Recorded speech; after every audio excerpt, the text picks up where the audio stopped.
Państwa, spróbuję jakoś ten czas przeszły obłaskawić, sprawić, że dostrzegą Państwo jego walory i pewną atrakcyjność z punktu widzenia osób uczących się także języka polskiego jako obcego.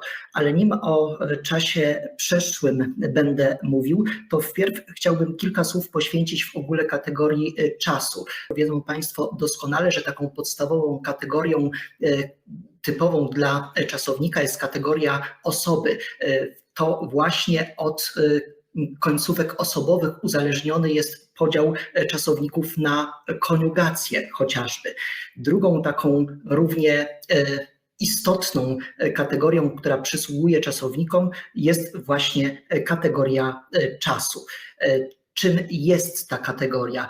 To jest, proszę Państwa, kategoria, która pokazuje, w jaki sposób z momentem mówienia skorelowany jest realny czas odbywania się jakiejś czynności czy trwania jakiegoś stanu wyrażonych przez konkretny czasownik. A zatem czas przeszły to taki, który wskazywałby na to, że dana czynność czy dany stan odbyły się wcześniej, aniżeli moment, o którym my o nich mówimy.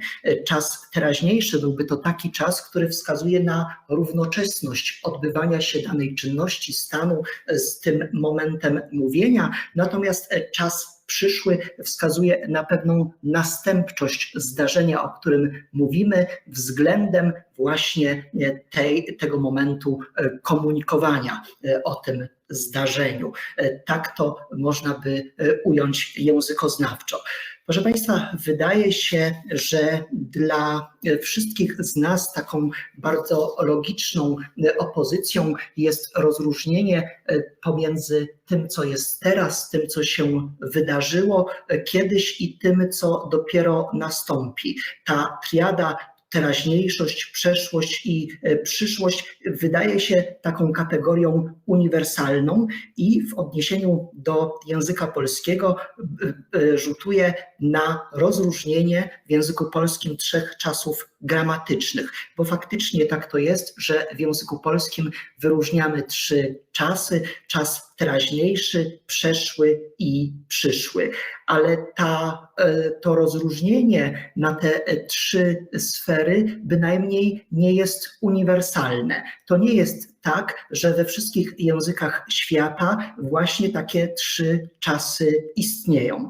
W wielu językach na to takie postrzeganie, to takie ogólne postrzeganie czasu nakłada się wiele innych, dodatkowych, być może nieco drugorzędnych sensów. Na przykład kategoria rezultatywności, a zatem wyróżnianie czynności przeszłej, której skutki trwają do chwili mówienia, ale też takiej zwykłej czynności przeszłej.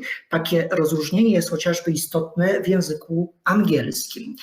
Czasem ważna jest też kategoria uprzedności, czy też następczości zdarzeń względem innych czynności, o których opowiadamy.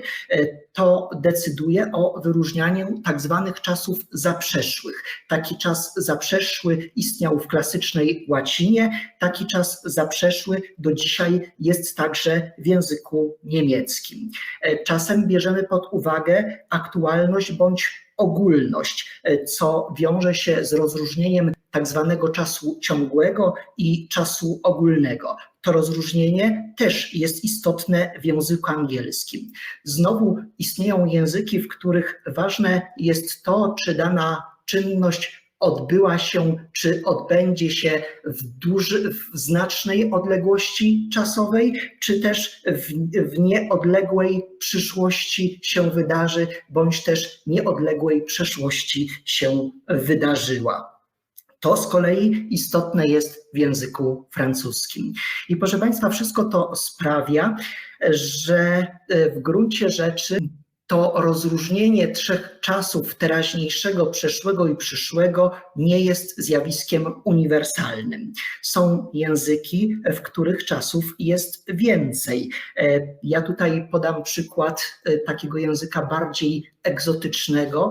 Myślę tutaj o języku Luganda, jednym z głównych języków używanych na terytorium Ugandy, w którym mamy 5 czasów. Jest czas teraźniejszy. Gdybyśmy mieli podać tutaj przykłady odnoszące się do zjawisk wzrokowych, to powiedzielibyśmy, że ten czas teraźniejszy miałby taki sens: widzę teraz, w tym momencie widzę swoją prezentację. Jest w tym języku czas przyszły określony, a zatem taki, który wskazuje na moment, kiedy coś zobaczę. Zobaczę coś dziś, ewentualnie w innym, ale określonym, konkretnym terminie. Jest też czas przyszły nieokreślony, który miałby taki sens: zobaczę kiedyś. Nie wiem kiedy, ale kiedyś na pewno zobaczę. Jest w tym języku czas przeszły, czyli widziałem, i coś, co moglibyśmy tak roboczo nazwać czasem przetrwanym, albo inaczej mówiąc kontynuowanym, jeśli komuś to pierwsze określenie niezbyt odpowiada. On miałby takie znaczenie: widziałem wcześniej i wciąż widzę. Proszę Państwa, ale oczywiście są też języki, w których czasów jest jeszcze więcej aniżeli 5. Ja myślę, że zdecydowana większość spośród osób tutaj obecnych zna język angielski, w którym czasów mamy 12, czyli chciałoby się powiedzieć, że zdecydowanie 4 razy więcej niż w polszczyźnie. My w języku polskim mamy bardzo prosty system temporalny: 3 czasy. Czas teraźniejszy, przeszły i przyszły. W porywach, proszę Państwa, gdybyśmy chcieli jakoś bardzo mocno rozszerzyć tę liczbę czasów, zwiększyć ją, to zwrócilibyśmy uwagę na taki dwoisty charakter czasu przyszłego, bo przecież ten czas przyszły może mieć albo taką postać syntetyczną, wyrażoną jednym słowem, albo taką postać analityczną, wyrażoną 2 słowami. Od czasowników dokonanych tworzymy czas przyszły prosty, czyli odkupić będzie to forma kupię, jutro kupię nowy samochód, a od czasowników niedokonanych formy czasu przyszłego mają charakter złożony, czyli powiemy: będę kupować, ewentualnie będę kupował, będę kupowała czy kupowało. Tutaj wszystkie te formy są oczywiście poprawne, równorzędne.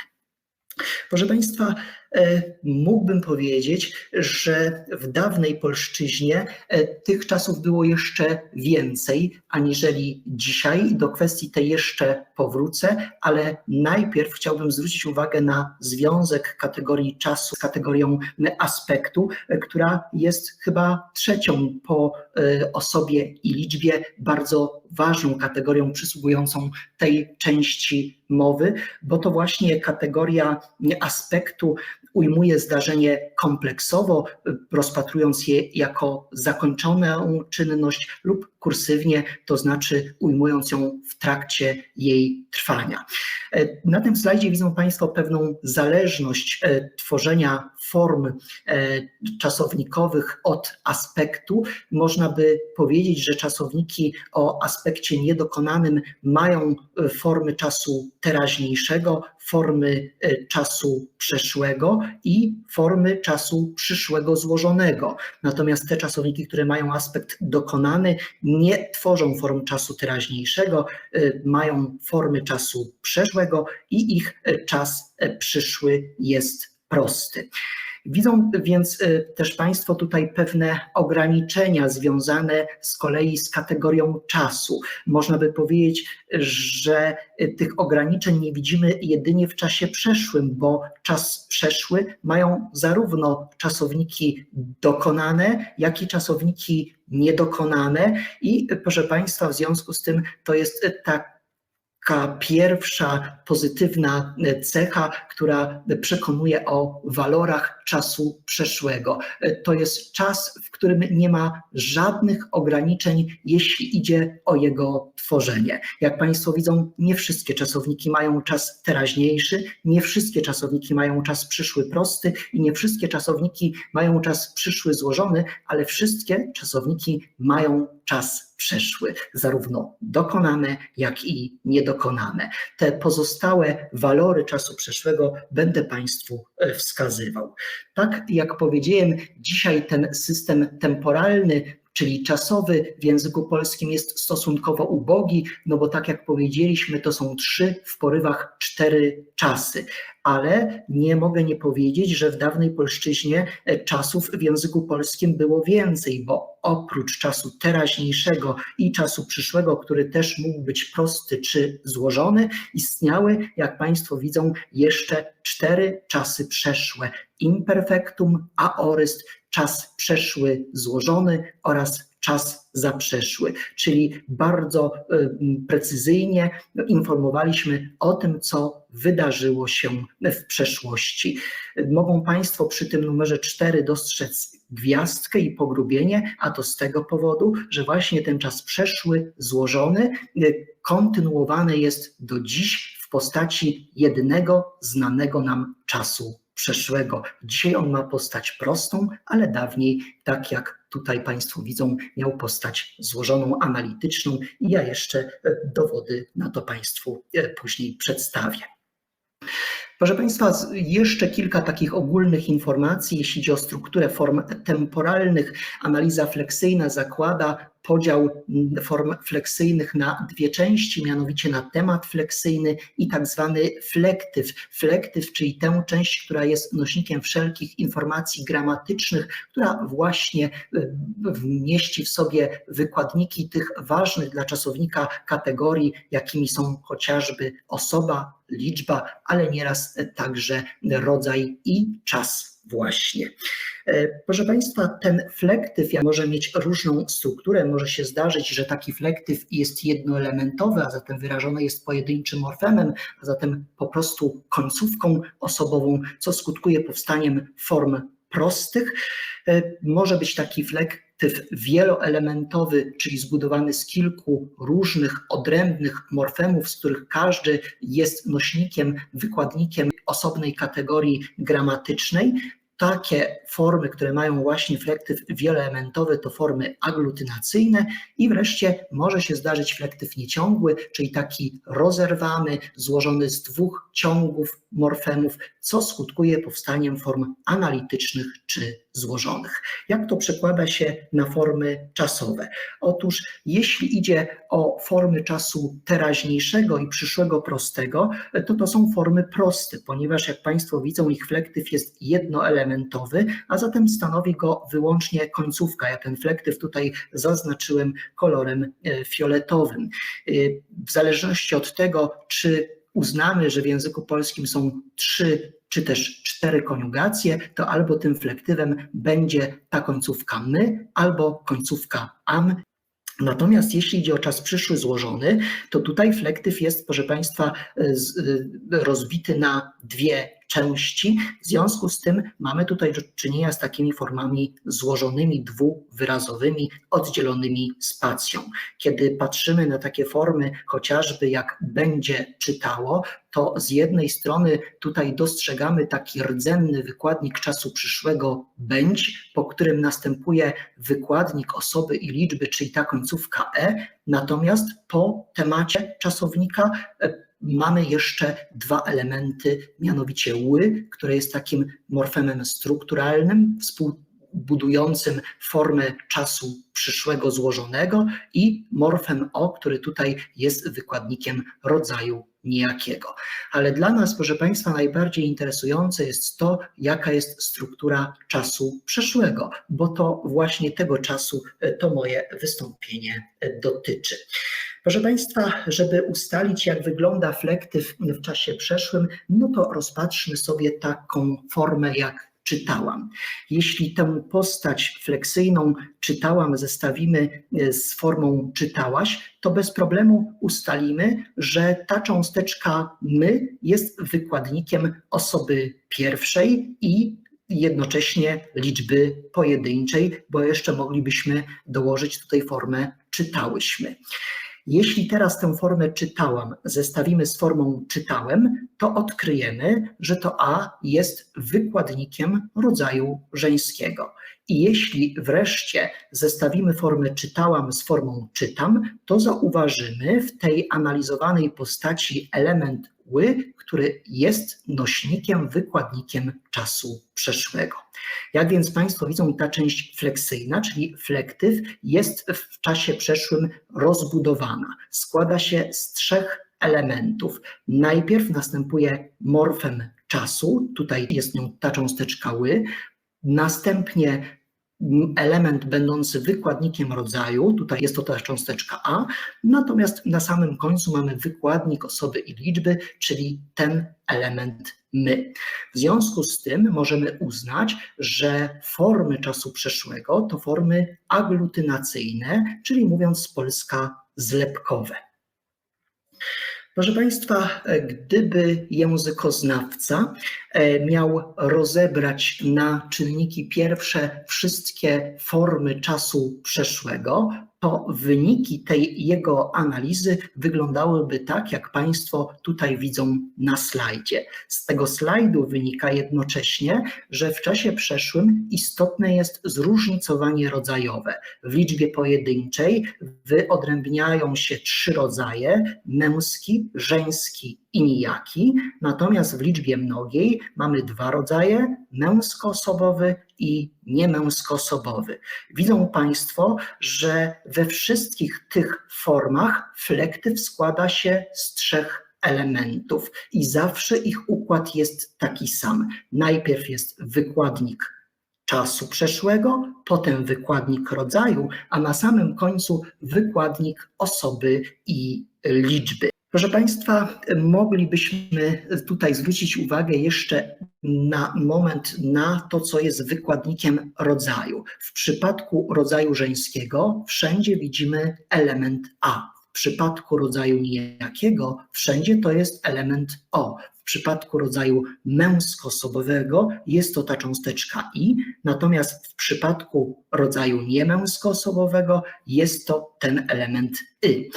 Zauważyli Państwo zapewne, że nie powiedziałem nic na temat rodzaju męskiego, ponieważ tutaj, jak widzimy, ten wykładnik rodzaju nie jest jednakowy we wszystkich osobach. W osobie pierwszej i drugiej można za wykładnik rodzaju uznać ten element E, natomiast w osobie trzeciej nie mamy jego ekwiwalentu, czyli i w językoznawstwie posługujemy się tak zwanym zerem morfologicznym. To byłoby takie ujęcie w pewnym stopniu uproszczone, ponieważ w gramatyce akademickiej przyjmuje się, że wykładnikiem rodzaju męskiego w czasie przeszłym we wszystkich formach jest właśnie taki morfem zerowy, natomiast to E jest tylko taką głoską, która ułatwia wymowę, ponieważ musielibyśmy włożyć dużo wysiłku, aby wyartykułować formę czytaum czy czytauś, to żeby sobie to jakoś ułatwić, dołożyliśmy z biegiem czasu właśnie tę wstawną samogłoskę E.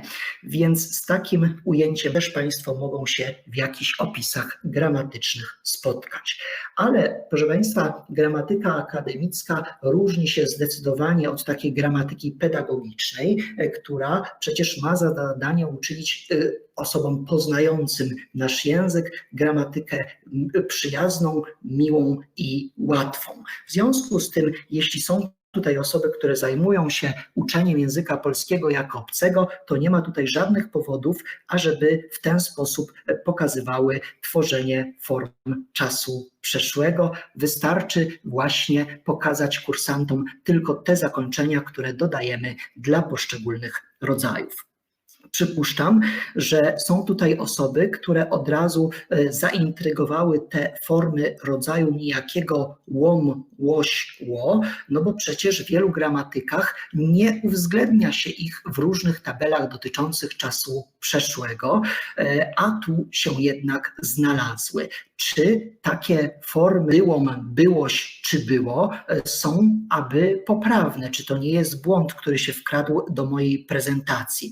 Otóż, proszę Państwa, te formy są postaciami potencjalnymi, czyli gdy zachodzi taka potrzeba, to my te postaci pierwszej i drugiej osoby rodzaju nijakiego jesteśmy w stanie do życia powołać. I kiedy spojrzymy, proszę Państwa, na teksty artystyczne, literackie, to takie postaci odnajdziemy. Chociażby tutaj jest fragment z poezji Karola Wojtyły, gdzie czytamy: ach, miejsce, ileż razy, ilekrotnie się przeobrażałoś, nim z jego miejsca stałoś się moim. On cię wypełnił po raz pierwszy, nie byłoś jeszcze żadnym miejscem zewnętrznym, byłoś tylko łonem jego matki. Dziś potwierdzam, że byłoś miejscem spotkania. Takich użyć odnajdziemy oczywiście więcej. Dzisiaj one są jeszcze częstsze, ponieważ pojawiają się także w codziennej komunikacji, używają tych form niektóre osoby niebinarne i też życzą sobie, ażeby zwracać się do nich poprzez zastosowanie tego typu postaci gramatycznych czasu przeszłego.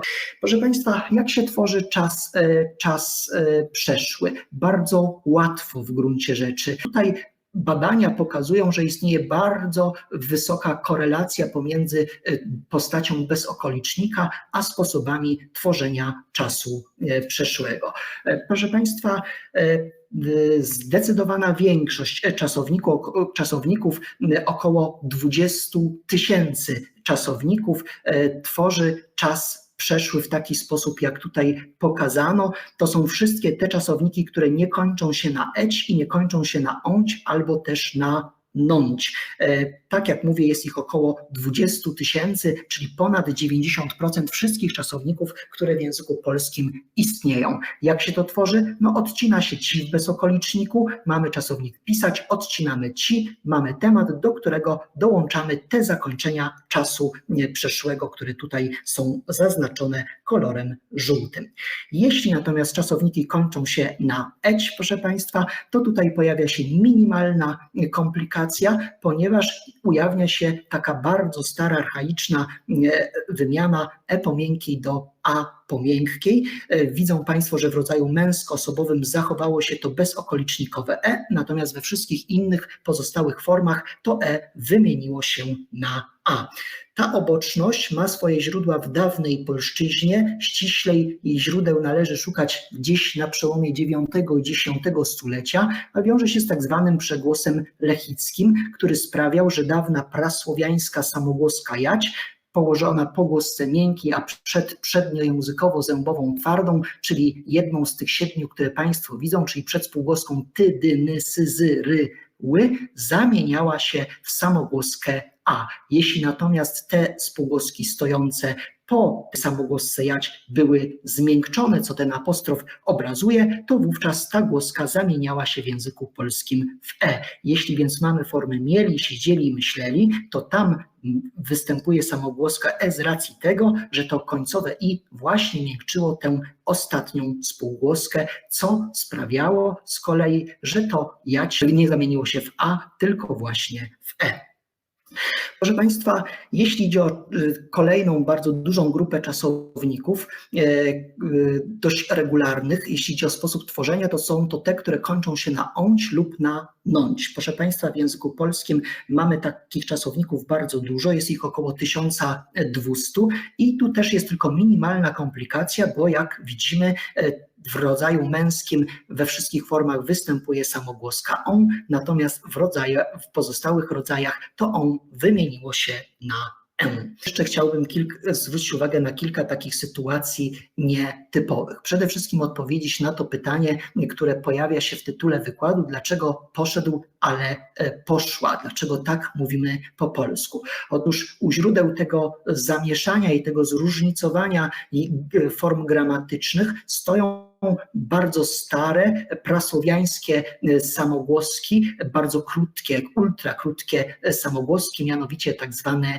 jery. W dawnej polszczyźnie były 2 jery, jer twardy zwany inaczej tylnym i jer przedni zwany inaczej miękkim. My te jery oznaczamy przy użyciu symboli pochodzących z alfabetu cyrylickiego. Jeśli patrzymy na te formy szedł, ale szła, czy poszedł, ale poszła, to widzimy tutaj taką charakterystyczną oboczność, mianowicie w tej formie rodzaju męskiego jest e, w formie rodzaju żeńskiego tego e nie ma, zniknęło. W związku z tym my to oznaczamy jako e do zera.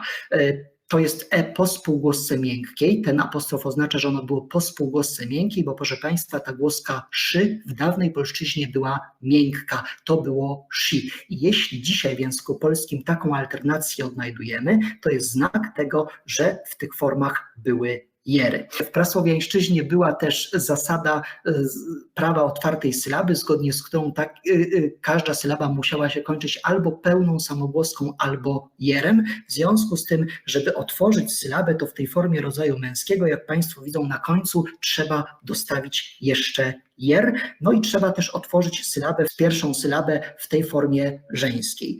Około wieku XI jery w pewnych pozycjach, proszę Państwa, zaczęły słabnąć. Słabły wtedy, kiedy znajdowały się właśnie na końcu i wtedy, kiedy znajdowały się w sylabie przed sylabą z pełną samogłoską, czyli te jery, które oznaczone są kolorem niebieskim, są słabe. Takie słabe jery, proszę Państwa, zanikały. Natomiast jeśli jer znajdował się w sylabie przed sylabą z jerem słabym, to wówczas był mocny i taki jer mocny zamieniał się w XI wieku w samogłoskę e. Te procesy sprawiły, że te prasłowiańskie postaci szidly, szidla zamieniły się w staropolszczyźnie w szedł i żdła. Ale bardzo trudno jest wymówić tę grupę spółgłoskową szdła, dlatego doszło do uproszczenia, redukcji. Zwykle to tak bywało w historii języka polskiego, że jeśli 3 spółgłoski stały obok siebie, to ta środkowa uległa wytrąceniu i upraszczała się taka grupa. Mamy tego typu przykładów sporo w języku polskim. Dawniej mówiliśmy miłosny, dzisiaj miłosny, chociaż jest miłostka. Mówiliśmy serce, choć dzisiaj jest serce, mówiliśmy stłup, a dziś mówimy słup. I analogiczny proces dokonał się właśnie w tej formie rodzaju żeńskiego. Ta głoska dy uległa wytrąceniu. Stąd właśnie w dzisiejszym języku polskim mówimy on szedł, ale ona szła, on poszedł, ale ona poszła, choć oczywiście wielu mężczyzn ulega atrakcyjności kobiet i zamiast mówić poprawnie, zgodnie z rozwojem historycznym, poszedłem, mówią poszłem. No ale ocenę tego zjawiska to już Państwu pozostawiam.